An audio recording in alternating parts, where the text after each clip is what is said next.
Good afternoon, ladies and gentlemen. This is Robert Chappell, executive editor of Madison365, with your daily update for Sunday, September 6th. We'll keep it short today. There's not much to talk about other than coronavirus, except for some. I guess we'll end with a lighter note about local professional soccer.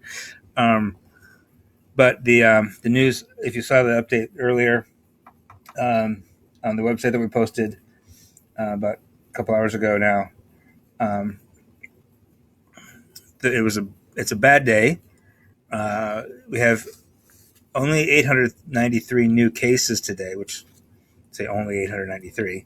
But we also had only 5,500 tests processed, which honestly, for a Sunday on a holiday weekend, that number of tests is not is to be expected, that the testing would be that low.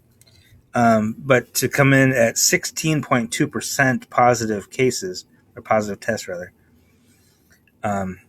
is tremendously discouraging. Now, the reason I wanted to go live right away after we posted the numbers a couple hours ago, but I didn't, partly because I did email the state DHS communications folks just to ask, is there anything wrong with this data, right? Like, is there, because it's a holiday weekend, it's impossible. It's feasible or plausible. It seems likely. It seems like it could be true that there are just a whole bunch of negative tests that aren't reported, such that if you have 893 new cases, but there's actually 10,000 tests, then you're down to 8%, which is so high, but not nearly as bad. So I wanted to give them some time to respond. They have not responded, which makes me think that, and usually they if it's something like that, if it's like the other day on Thursday when it was 1,500 new cases, and they were very proactive about saying, don't freak out about that number, because those are actually from earlier in the week that just didn't get reported because of a problem, et cetera, et cetera. So the fact that they haven't responded, partly I'm sure just nobody's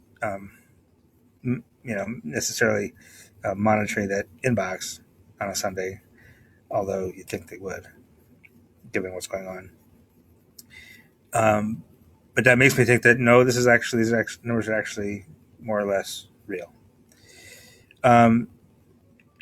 Again, though, a one-day thing is nothing to freak out about necessarily, even if it is 16%. Just because one day can just be a weird day. But this is our third consecutive day over 11%.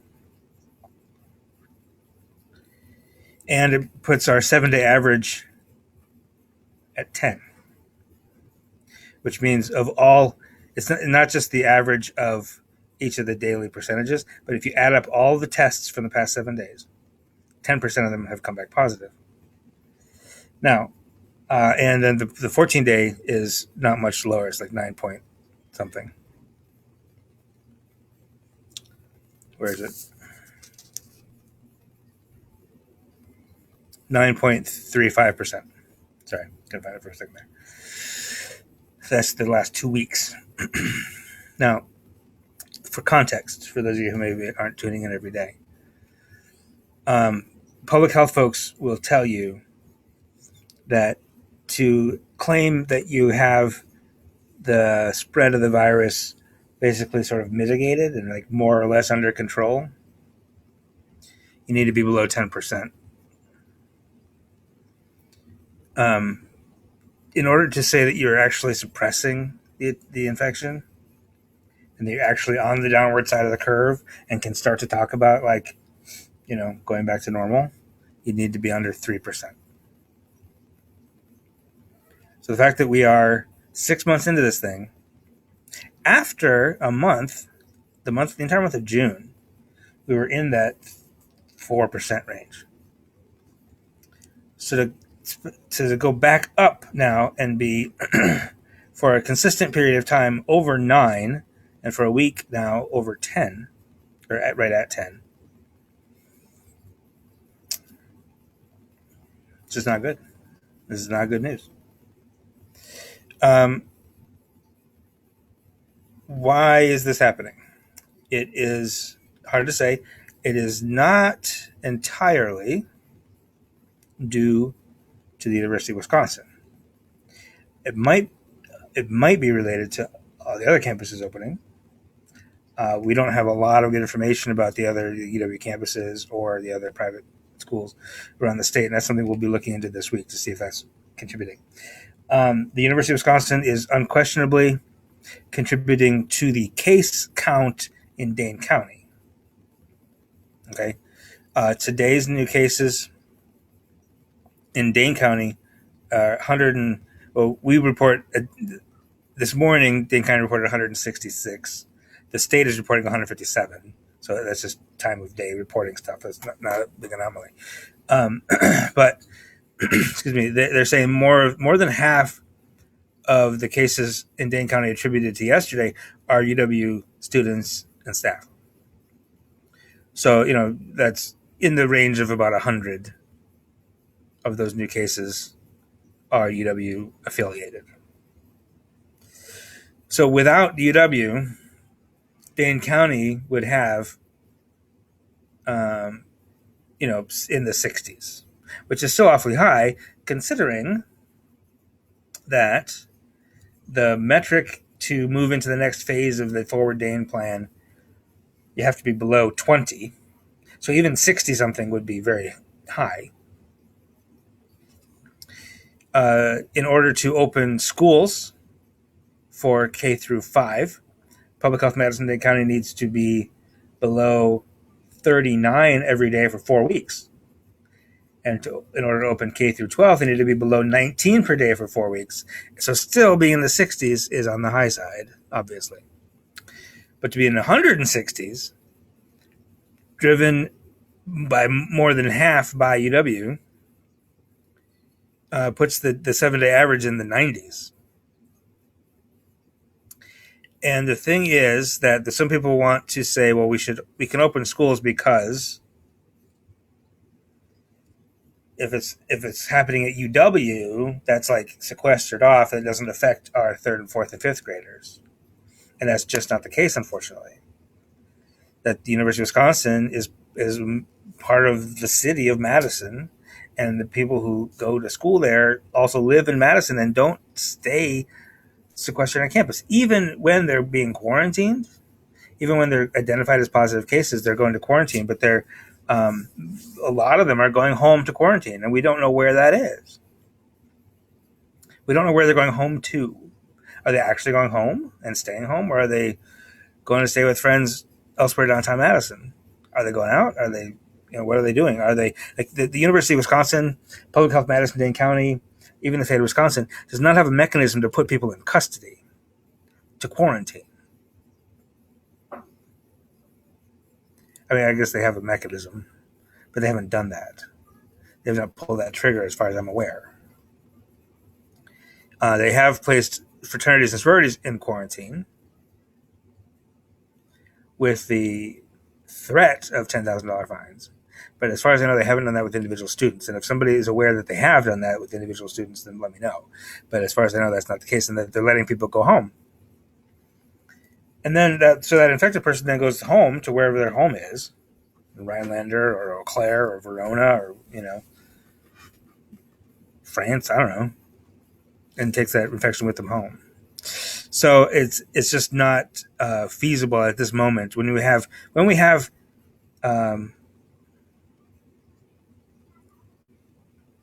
positive test rates in Dane County above 4 or 5%, when it used to be 1 and 2%. And then the statewide level is at 10%. You just can't isolate non-UW from UW. It just doesn't work, unfortunately, when the numbers are this high. If everywhere else in the state positive test rate was 2% and UW was spiking up, then you can say, like, yeah, we're separated, that's isolated, we can isolate that. And that's just not the case right now. Now, all that said about UW having an impact on Dane County, I don't think you can look at the data and say that UW is having a meaningful impact statewide, especially as relates to the positive test rate. Because actually, even though there's a lot of cases at UW, 100 or whatever today, 115 I think it was total, you the positive test rate on campus in the on-campus testing is actually pretty low. It's actually like 2.5%, which means they're also turning out a lot of negative tests. And both the negative and the positive tests get reported to the state and to the county. So what that tells me is this 893 new positive cases today statewide. If you take out UW, you'd have roughly 100 fewer cases. But you'd also have like well over 1,000 fewer tests, also, and well over 1,000 fewer negative tests. So while UW is impacting the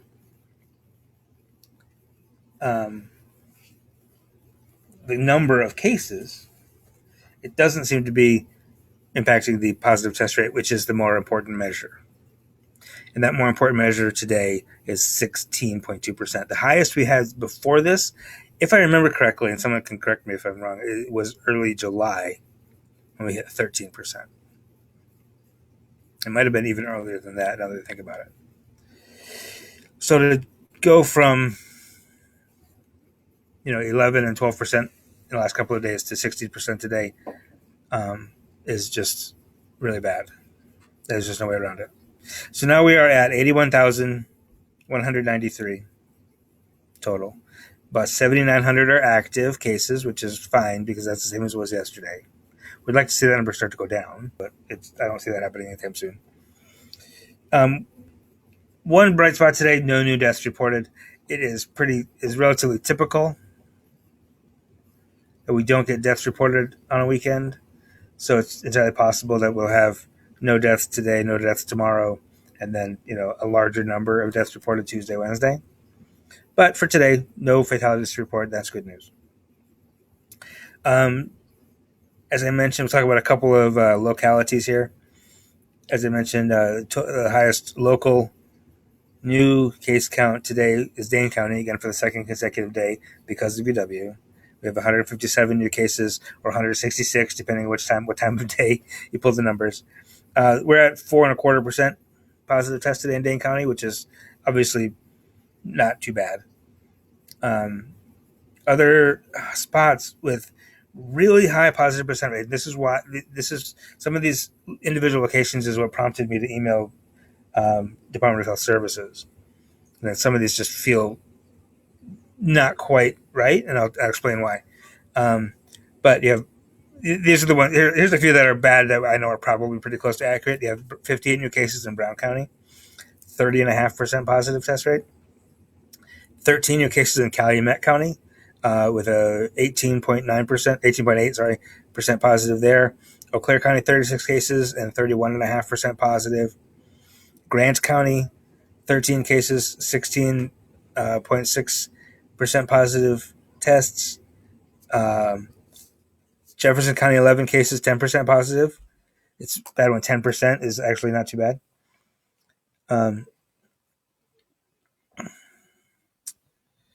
Let's see, Marathon County, 10 cases, 23% positive. Manitowoc County, 16 cases, about half of their tests were positive today. Milwaukee County, 93 new cases, 12% positive tests, which is not great. Outagamie County, 55 cases and 50% positive.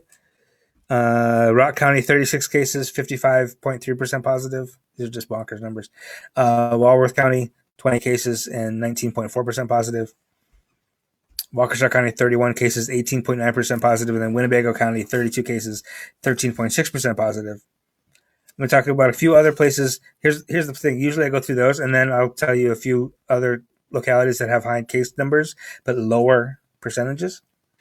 Today I'm going to do the opposite. I'm going to tell you that a few more places that have high case counts and even higher percentages, which is what is a red flag to me that some of this might be just that there's, I hope that tomorrow this comes back and it's just like, oh, there was a whole bunch of negative tests that weren't reported. But Fond du Lac County ran 36 tests, 36 new cases, 100% positive. Kenosha County, 13 cases, 87% positive. Ozaukee County, 13 cases, 86.7% positive. Portage County, 36 cases, 97% positive. Sheboygan County, 14 cases, 87.5% positive. Washington County, 13 cases, 86.7% positive. Waupaca County, 12 tests, 12 cases, 100% positive. Bad news. Hospitalizations rose only slightly, which is good. 275 currently hospitalized, which is 27 fewer than yesterday, so that's great. And 95 of those are in ICUs. I want to go back to UW real quick. To their credit, they are acknowledging the problem. On the Smart Restart is their program, and let me just read a portion of the statement from that they posted there today. The current data illustrates, should be illustrate. Data is a plural. I'm pedantic, yes. The current data illustrate a worsening situation among our campus community. The total number of cases has increased every day for the past 5 days. That's the total number of cases per day, not just the total number. A rise in the positive proportion of total tests indicates this increase is not simply due to an increase in testing. This is the kind of exponential growth we see in COVID-19 transmission that is not well contained.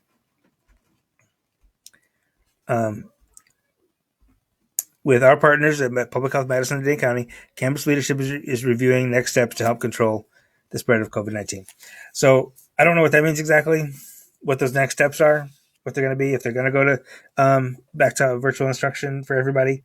UW student government has demanded a return to virtual testing or virtual instruction for everybody.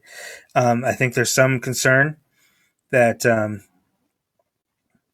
people will drop out if they can't go to in-person classes. And if they do that before September 28th, the university would have to give them refunds on their tuition and on their housing, potentially. So there could be a lot of money and a lot of jobs at stake if the University of Wisconsin has to go back to virtual full time. But I don't know what the alternative is if the numbers keep going as they are. Now, UW's system president, Tommy Thompson, has said he has an idea in his mind of what the numbers would have to be for him to mandate virtual, 100% virtual instruction at UW, but he won't say what that is, so we'll see. That's what I have for UW. Rate of transmission, another important number, which is descriptive, not predictive, is descriptive over the past 7 days or so, is 1.1 today, which is not terrible, but not great. That means each round of infection is going to be 10% larger, or has been for the past week, 10% larger than the previous round. So it's not as bad as it has been. It should be below 1. It really should be. So that's all I have for coronavirus for today. It's really, really bad news. And it's not clear why. I'm going to look at comments here, see if there's any questions. Corey says that we like to see numbers go down after the various mask orders were in place. And I'm not suggesting masks aren't helping. I think it would be much worse without those orders. I think you're right. I think it's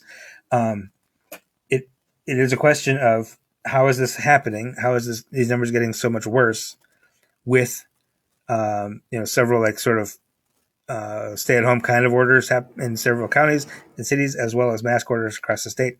I think two things at play. First of all, the mask order is not particularly well enforced in a lot of the state. And that's I think that has something to do with a lot of these rural counties that are kind of going bonkers. And it's not even particularly well enforced here in Dane County, to be honest. Most people comply. Most people are complying, more or less voluntarily, but it's certainly not really strictly enforced. But that said, it's also possible that like this all could be just a lot worse. Like it's bad, but it's less bad than it would have been without the mask order. Um, Elsie asks, why are more and more testing positive? What's going on to spread it so badly? It's hard to say specifically. I think it seems that there's just been a complacency. And you have to understand, also remember, that the numbers we're seeing today actually reflect what was actually happening in the world maybe like 2 weeks ago, 10 days ago. Okay? And that's one of the difficult things about this whole thing is that there's this lag time and there's a lack of urgency because there's a lack of immediate consequence. Like you can say, like, I'm just going to go to a couple of parties or I'm just going to go to a bar, no big deal. And there's no consequence for like 2 weeks. Right? And then you get your positive test, and then you take your test, and then 2 days after that, you get your result. And then like 2 weeks after that, you're in the hospital, and 2 weeks after that, you're dead. It's just this long process that it's hard to wrap one's mind around, right?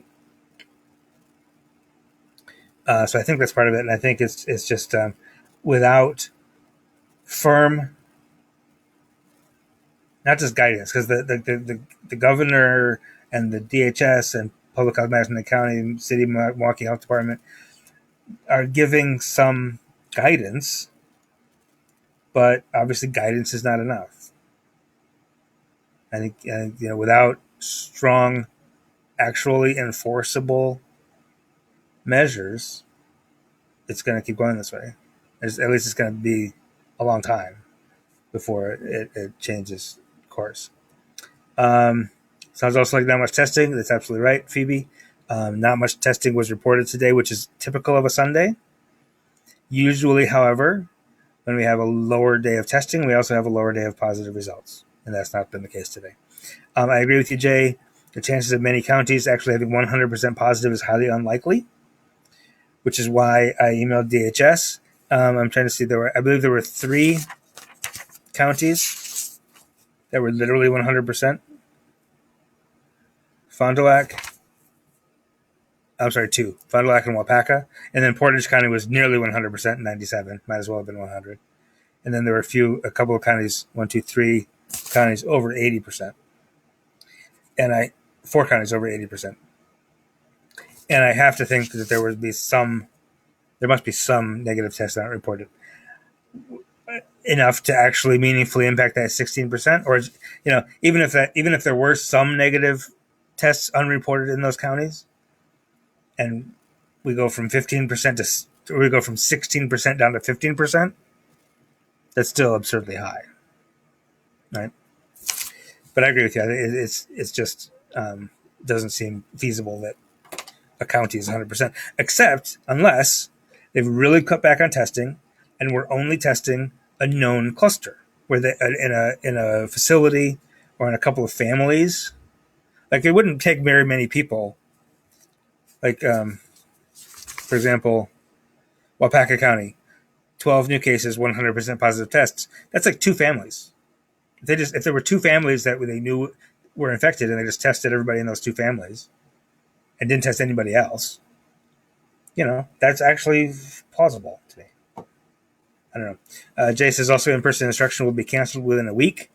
I think that's not an unreasonable prediction, to be honest with you. I also think it's entirely possible that Public Health Madison-Dane County, if you just go back to locally to Dane County here, will close schools, all schools. Right now, all schools are open K through 2, or they are allowed to be open for kindergarten through 2nd grade, which is there's a whole bunch of private schools who are in those lower ranges that are open. And they have said that if the daily case count is more than 54, they would consider closing all those schools and completely, and is now in the 90s. So I would anticipate some movement there. I have asked the question, why is the school closure order dependent only upon one metric, and one metric which is dependent upon testing? It seems to make more sense to pin it to the positive test rate rather than the positive number of cases. and they haven't responded. I just emailed them today about that, so I don't expect a response to that yet. But well, I'll see if I can figure out what the thinking there was. Deborah says the compliance for mask wearing is better, but not great. I agree with you. I think at least in Nick County, most people anywhere you go take wear a mask. And I last week we took a very safe and socially distant trip to Door County. I managed to do one live from up there, but the internet up there was so terrible I couldn't do any more. But driving from here where we live in Mount Horeb to about to like Sun Prairie, everybody had masks on, and the stops we made between Sun Prairie and like Sturgeon Bay in Door County, nobody was wearing a mask. As soon as we got to Sturgeon Bay and like north into Door County, everybody's wearing a mask. It was very remarkable. There's large swaths of this state where people just are not wearing masks.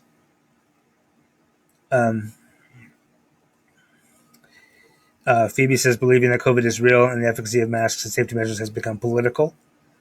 You are absolutely right about that, and I don't quite getting it. I don't quite get that. And Stephanie, who does the data for us, is weighing in and saying, and so she's the one who knows. So everybody listen to this comment. Don't forget that positive tests are prioritized over negative tests, so there's always a delay in negative results reported, which is very true, very important. I don't know that there's going to be enough more negative tests attributed to today to meaningfully drive down that 16%. Like I said, it might drive it down to 14 or 15%, but that's still really high.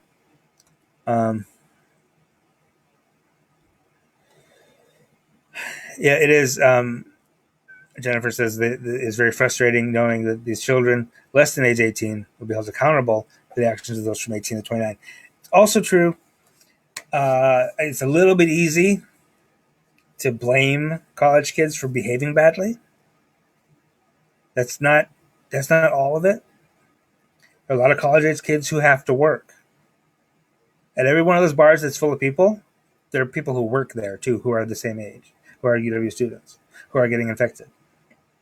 And it's not their fault. They got a job, they got to work. Then they're doing their best.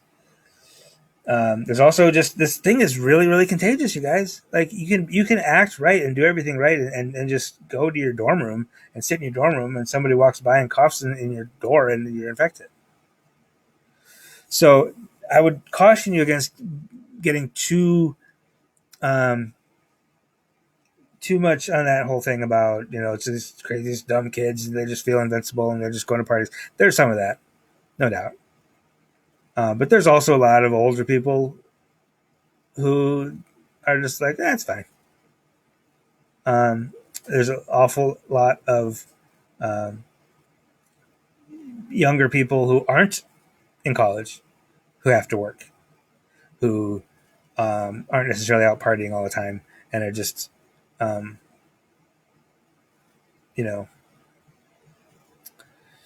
getting infected through no fault of their own. So I think it's we don't want to blame victims here too much, and we don't want to just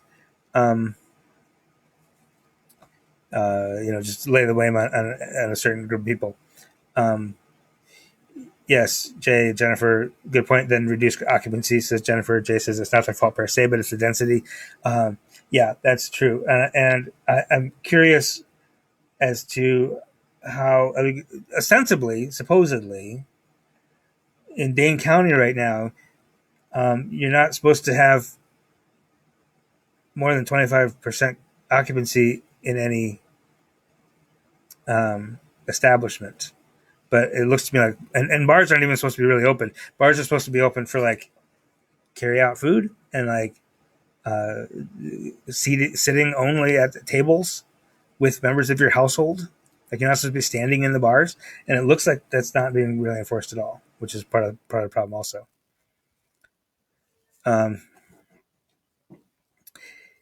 UW on campus has reduced occupancy, but there's a lot of stuff around campus that is supposed to have reduced occupancy, but doesn't seem to be enforcing that. Rachel makes a good point. College kids have been set up to fail housing, jobs. Yes. You have to remember too, it's because they're going to college.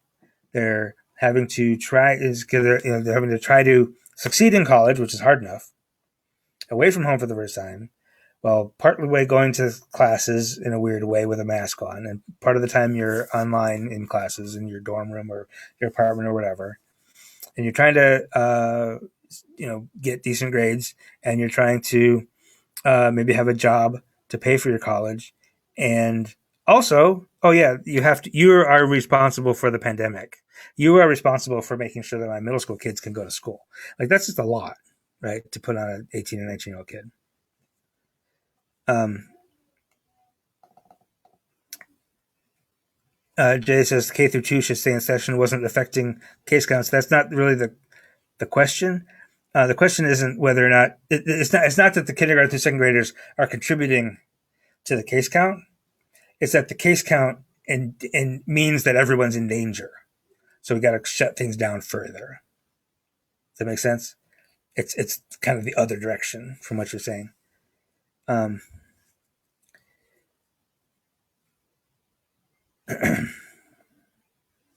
Yeah, I'm very curious to see what it looks like in other college towns. I'm going to. Jennifer says I'm curious to see what it looks like in other college towns, and I'm going to make some calls and see.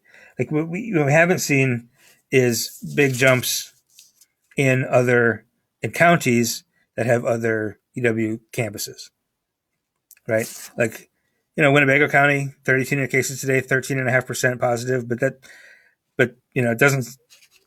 That's what they've been at. Like, UW Oshkosh doesn't look like it's really impacting Winnebago County. Brown County, 58 new cases. That's not outrageous for Brown County. So I wouldn't necessarily say, oh, UW Green Bay is really driving that.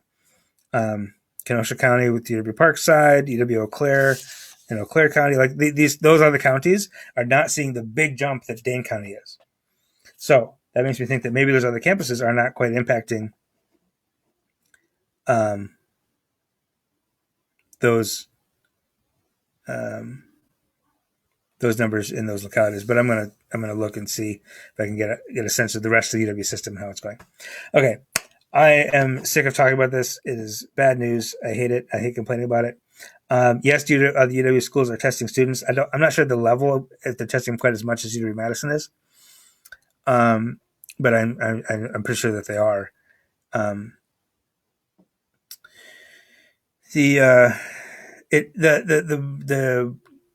We're gonna be posting tomorrow a new map. I'm not sure if it's gonna be a map form or a spreadsheet form. Stephanie's working on it right now, but a map of since August 23rd, which is the August 15th move-in was off-campus move-in. That's like when when everybody's lease is up and they're homeless for the weekend, and then they have to, move into the new apartments. The on-campus move-in started the 23rd of August, and that's really when the uptick in cases started. And the other question to me is, how many of these cases were contracted here at school in the past 2 weeks, and how many of these cases were brought here from elsewhere? You know what I mean? And I don't know that we'll ever be able to really answer that. Okay, a couple of other lighter notes. The one other piece of bad news today is Giannis Antetokounmpo rolls his ankle again. The Bucks are on the brink of it being eliminated from the playoffs. They're the number one seed in the East. They're the favorite to win the NBA championship for the first time since 1971. They're down 3-0 against the Miami Heat in the second round of the playoffs. Giannis rolled his ankle in the second quarter. He's been out for the entire second half. That's bad news. However, with just about 4 minutes left in the game, the Bucks lead the Heat 104-100. Hold your breath. Keep your fingers crossed. Other sports news: Forward Madison have gone bonkers the last 4 games. They have outscored their opponents 12-2. In the 4-game unbeaten streak, they beat New England Revolution's 4-0 on Friday. They played a top first place Greenville Triumph this coming weekend. I'm going to talk with the coach and a couple of players this week and get kind of a midseason temperature gauge of the Fort Madison Football Club. Thank you for your attention. Thanks for all the good questions and the good comments. Tune in tomorrow. It's Labor Day tomorrow. It's a holiday, but I would anticipate if the numbers are anything like this again, or if we just get some more information about maybe some missing negative tests or anything that can elucidate this a little more, we'll be back. I'll be back tomorrow. We will have a podcast tomorrow morning, breaking down some of this some more. So look for it's only 10 minutes. It's our local, it's our daily news podcast. Look for that. We'll have another Black Oxygen tomorrow. Look for that, and I appreciate your time. Have a wonderful holiday weekend, and we'll see you tomorrow.